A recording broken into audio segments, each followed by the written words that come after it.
వారంతా ఊహ తెలియనప్పుడే తల్లిదండ్రులతో కలిసి అమెరికాలో అడుగుపెట్టారు.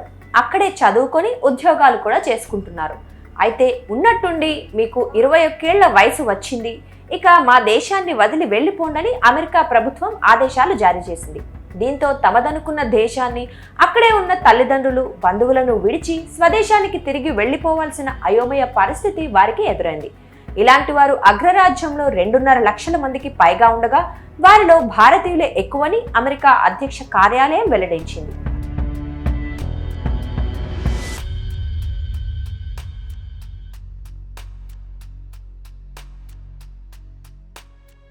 ఉద్యోగాల మీద అమెరికా వచ్చే తల్లిదండ్రుల వెంట వారి పిల్లల్ని నాన్ ఇమిగ్రెంట్ వీసా కేటగిరీలో తాత్కాలికంగా అనుమతిస్తారు. పిల్లలకు 21 ఏళ్లు నిండేలోపు తల్లిదండ్రులకు గ్రీన్ కార్డు వస్తే వారికి శాశ్వత నివాసం దొరుకుతుంది. అలా కాకుండా 21 ఏళ్లు నిండేలోపు గ్రీన్ కార్డు రాకుంటే వారికి కల్పించిన తాత్కాలిక డిపెండెంట్ వీసా హోదా రద్దవుతుంది. దీన్నే ఏజ్ అవుట్ అంటారు. వారి పేరు తల్లిదండ్రుల గ్రీన్ కార్డ్ దరఖాస్తు నుంచి తొలగిపోతుంది. ఫలితంగా అమెరికా నుంచి పంపించేస్తారు. లేని పక్షంలో అక్కడే ఉండటానికి మరో రకం తాత్కాలిక వీసాలకు దరఖాస్తు చేసుకోవాలి. అందుకు వీలు లేకపోతే మాత్రం వారు అమెరికాను వదిలి వెళ్లాల్సిందే. గత నవంబర్ నాటికి 10 లక్షల మందికి పైగా భారతీయులు గ్రీన్ కార్డ్ అనుమతి కోసం ఎదురు చూస్తున్నట్లు అమెరికా పౌరసత్వ ఇమిగ్రేషన్ సేవల గణాంకాలు చెబుతున్నాయి.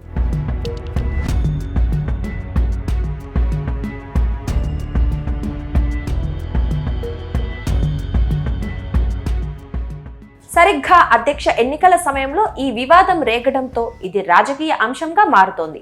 ఈ నేపథ్యంలోనే 21 ఏళ్ల వయసొచ్చిందనే కారణంగా లక్షల మంది యువతరంపై వీసా వేటు వేలాడుతోందని, కాంగ్రెస్ లో తీర్మానమో చట్టమో చేయటం ద్వారా వారిని ఆదుకోవాలని కోరుతూ 43 మంది రిపబ్లికన్, డెమోక్రటిక్ పార్టీల సెనేటర్లు బైడెన్ ప్రభుత్వానికి లేఖ రాశారు.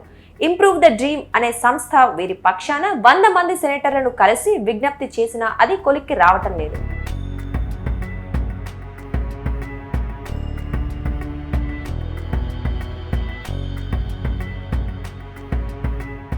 లక్షల సంఖ్యలో ఉన్న విదేశీ యువతపై ఇమిగ్రేషన్ కత్తి వేలాడటానికి రిపబ్లికన్లే కారణమని అధికార డెమోక్రాట్లు ఆరోపిస్తున్నారు.